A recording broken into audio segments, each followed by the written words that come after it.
Soy el licenciado Eduardo Márquez Rubio, alumno de la maestría en Derecho Procesal Penal en la Universidad IEXPRO. Dentro de la materia, taller de simulación de audiencias orales, el día de hoy vamos a tocar el tema relacionado a los alegatos de clausura en la audiencia de juicio oral. Para tal efecto, realizaremos un ejercicio relacionado al alegato de apertura de la defensa en relación a un asunto de homicidio calificado en grado de tentativa. El día de hoy hemos sido testigos de una clara manipulación de los hechos, en base a los cuales se pretende obtener una sentencia condenatoria en contra de Ismael Gómez Sánchez por el delito de homicidio calificado en grado de tentativa. En efecto, esta defensa, contrario a lo que ha venido sustentando la Fiscalía, considera que este tribunal de enjuiciamientos debe de absolver a mi defendido Ismael Gómez Sánchez, tomando en consideración que del desfile probatorio que hemos presenciado en la audiencia de juicio ha quedado de manifiesto el proceder ilícito de los elementos aprensores y primer respondientes en el lugar de la escena de los hechos.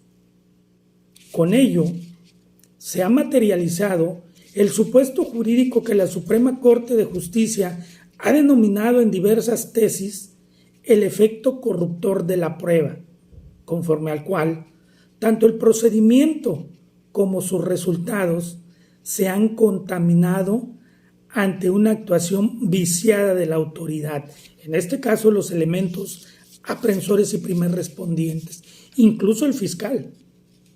Ello provoca condiciones sugestivas en la evidencia incriminatoria, condicionando con ello la fiabilidad no solo del acto que lo origina, sino de todo el caudal probatorio sobre el que pretenden ejercitar un reflejo. En efecto, esta defensa está convencida que en el caso que nos ocupa se da este supuesto jurídico del efecto corruptor de la prueba. De manera muy sintetizada, voy a referirme a las pruebas en base a las cuales el fiscal pide una condena por el delito de homicidio calificado. Pruebas que fueron desahogadas en este juicio, pero de las cuales quedó evidenciado plenamente una clara manipulación y contaminación de las evidencias y del proceder de los sujetos aprensores y de los primeros respondientes, violando con ello incluso el fiscal y sus auxiliares lo previsto por el artículo 1 y 20 constitucional,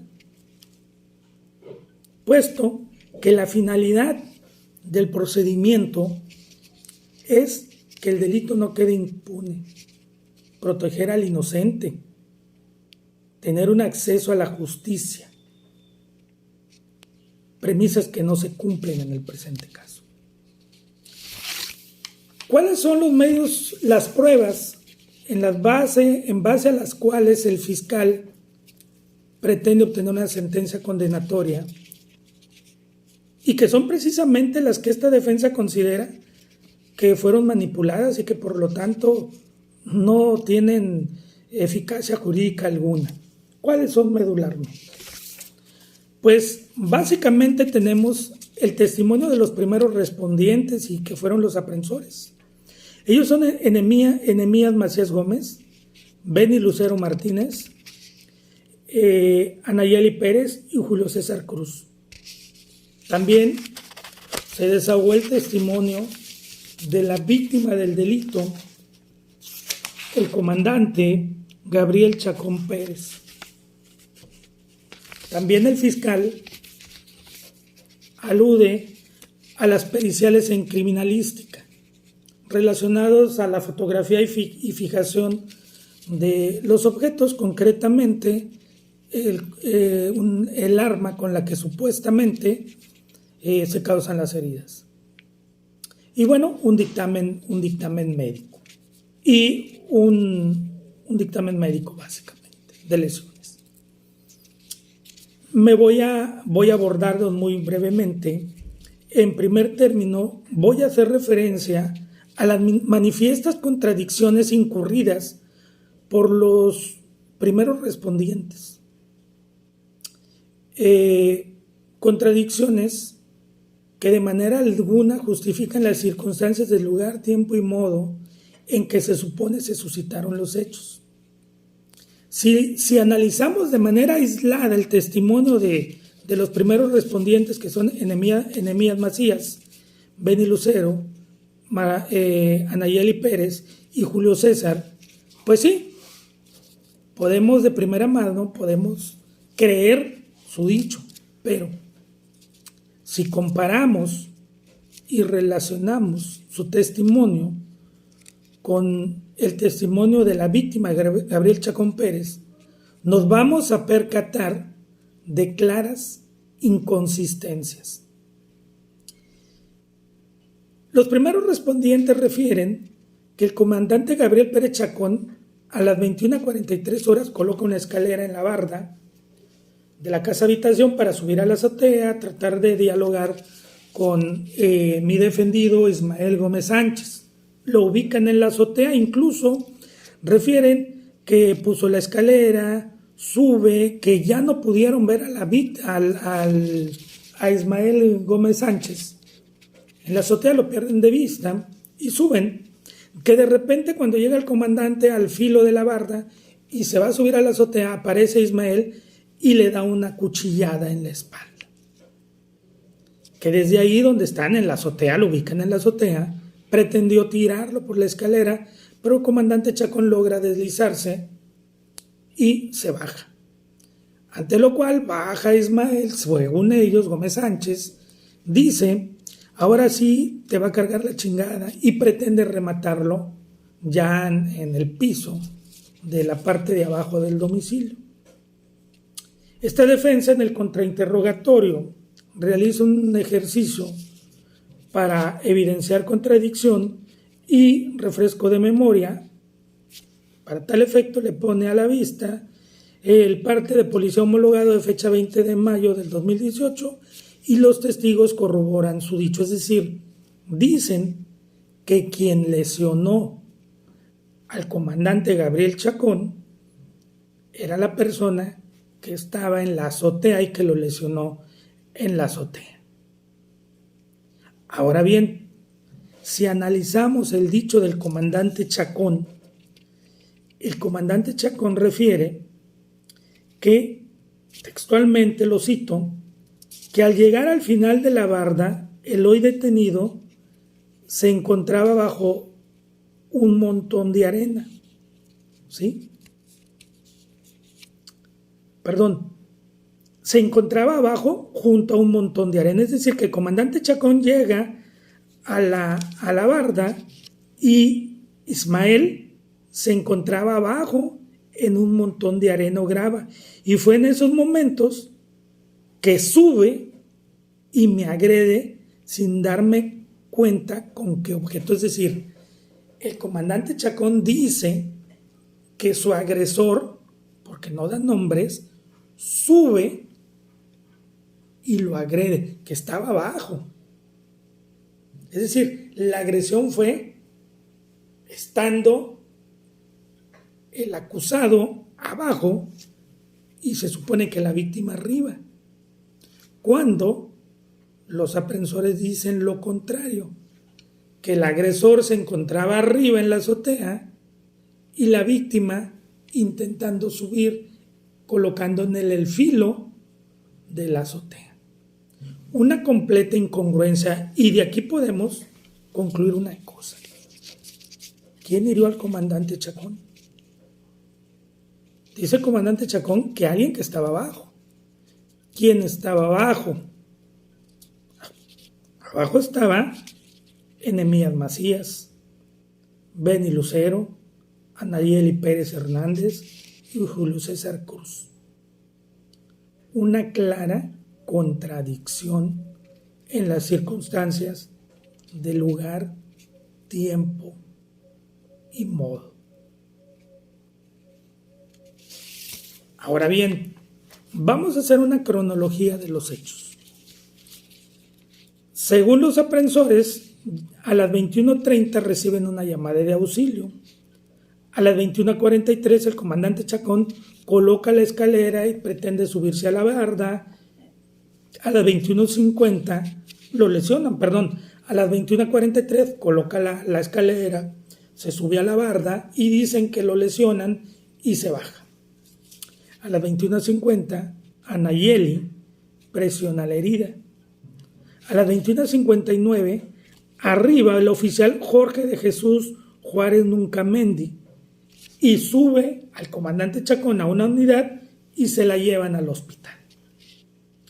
A las 22:05 el oficial Enemías utiliza guantes de látex para levantar el cuchillo porque en el lugar es un área de alto índice delictivo, por lo que procede a asegurar, es decir, a las 22:05 Enemías indebidamente levanta la supuesta arma con la cual se causa la lesión. Dicen que a las 22:20 trasladan al detenido al servicio médico. Ellos lo llevan al detenido Ismael Gómez Sánchez con el médico. A las 22:40 el médico le realiza un examen. A las 22:58 ponen a disposición al detenido, a disposición del fiscal, y a las 23:50 terminan el informe. Si lo vemos de manera aislada, pues es un proceder correcto. Hay una cronología, pero si analizamos el parte policial homologado, nos vamos a dar cuenta de una serie de violaciones a la cadena de custodia. Para empezar, el policía no debe de levantar la evidencia. El artículo 229 y 230 del Código Nacional de Procedimientos Penales, en síntesis, nos dice que el primer respondiente debe de asegurar el lugar y debe de tratar de preservar la escena del crimen, debe de entregarla a los policías con capacidades especiales para procesar la evidencia. Enemías indebidamente levanta el cuchillo. Pudiera ser, le damos el beneficio de la duda, que diga, bueno, lo levanté porque es un lugar de alto índice delictivo. Ok, vamos a creer. Pero ¿por qué no lo entregó a los peritos? ¿Por qué se llevó el cuchillo cuando su obligación era entregarlo al perito? Fíjense bien, en el parte de policía homologado, en el punto 5.8 de la entrega-recepción, Enemías, a las 23:15, Enemías entrega el lugar a Mauricio Alberto Méndez Fernández, que es el perito, a las 23:15. Yo me pregunto, todo esto se desahogó en la audiencia de juicio y se le puso a la vista a Enemías con el objeto de evidenciar contradicción. Si a las 22:20 trasladaron al detenido Ismael Gómez Sánchez al servicio médico, pues, ¿cómo entregó la escena del crimen al perito Mauricio Alberto Fernández a las 23:15? Es incongruente. Ahora bien, vamos a suponer que le hubiera entregado la escena del crimen. ¿Por qué no le entregó los objetos? Si es un perito, si está entregando la escena del crimen. Fíjense, luego otro aspecto que también es inconsistente. Dice que a las 23:50 terminaron el informe de policía homologado y por ende sus anexos. Pero al evidenciar contradicción y ponerle a la vista el parte policial homologado y sus anexos, nos damos cuenta que a las 0:20 horas del 21 de mayo del 2018, Mauricio Méndez Fernández, el perito, entrega a la escena del crimen a Enemías. Hay un registro. Esas diligencias no las desahogó la defensa. Esas diligencias, esas pruebas incluso no las ofreció la defensa. Las ofreció el fiscal. Las llevó a cabo el órgano auxiliar del fiscal. Incluso, fíjense bien, a las 23:55 horas del 20 de mayo del 2018, Enemías entrega al fiscal Elvira Narváez un cuchillo con cachas de color blanco de aproximadamente 30 centímetros, de tipo cebollero color amarillo. A las 23:55 horas.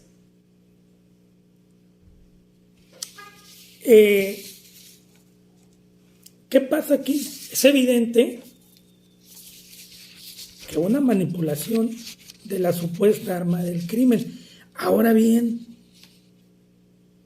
una prueba que no aportó indebidamente la fiscal, contraviniendo completamente los principios contenidos por nuestra legislación, principio que debe de cumplir la fiscal al pie de la letra, pues se supone que se busca la verdad, se busca castigar al culpable y proteger al inocente.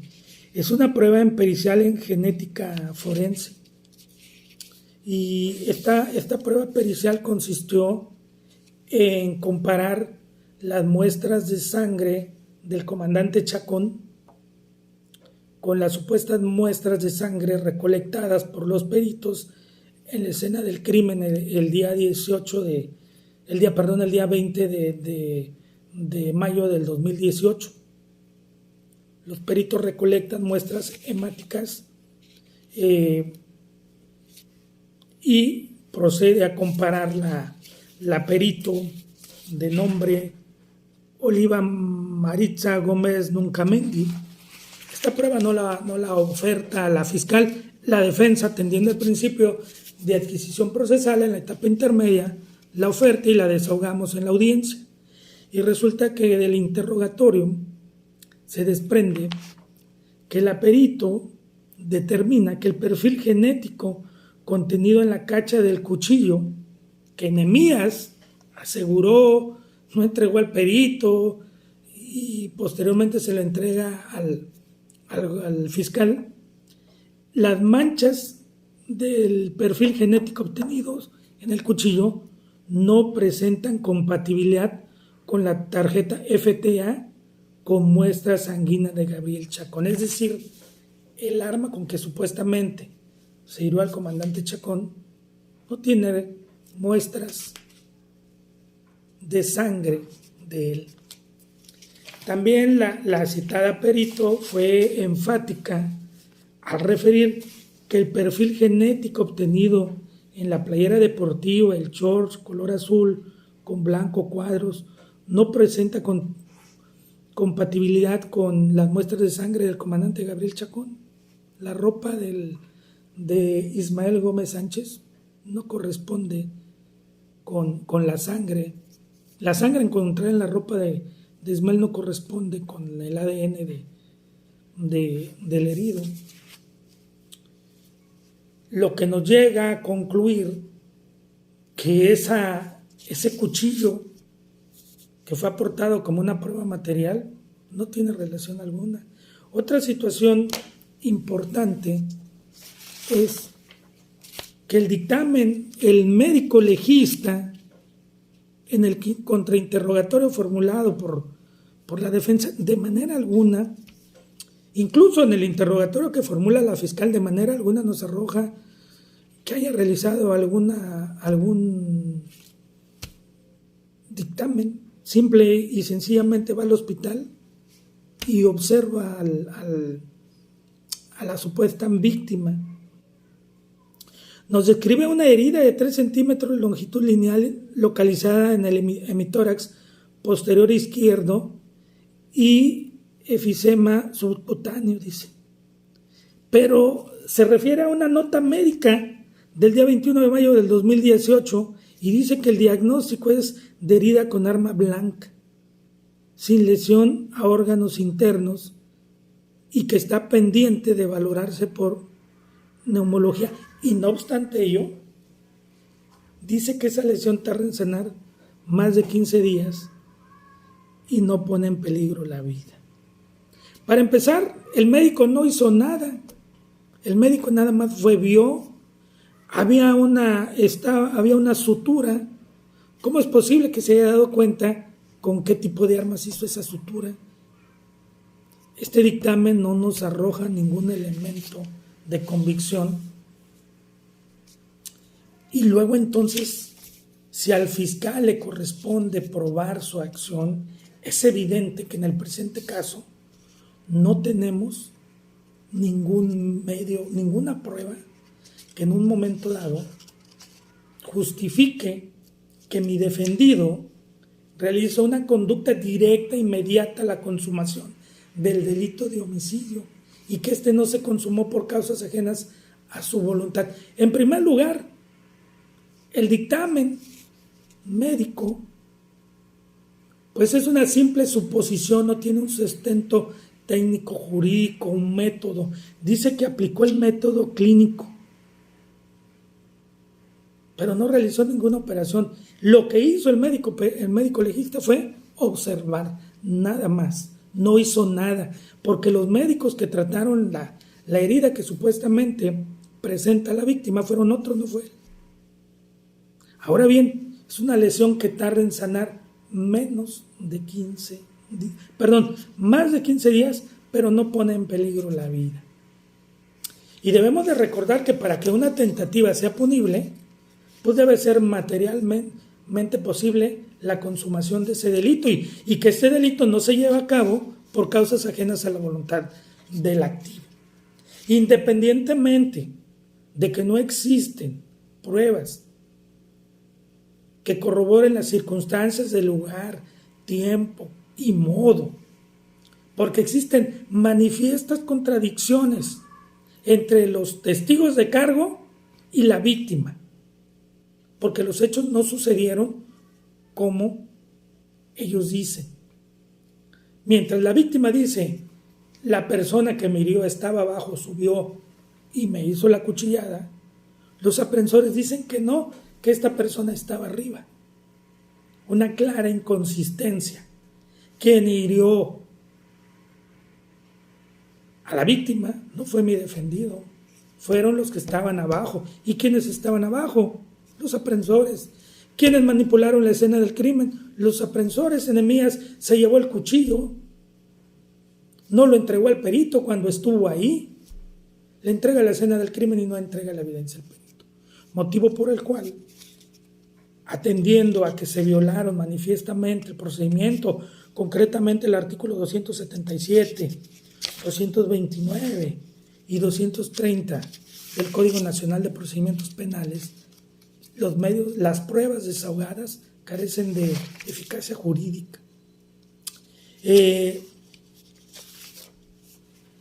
Por lo cual, atendiendo al artículo 265, considero que al valorar las pruebas en relación con el 402 del Código Nacional de Procedimientos Penales, este tribunal debe de absolver a mi defendido, tomando en consideración que del desfile probatorio no existe convicción, es más, no existe ni un mero indicio de que mi defendido hubiera lesionado a quien se dice víctima, y por lo tanto se le deberá de absolver. Es cuanto, señor juez.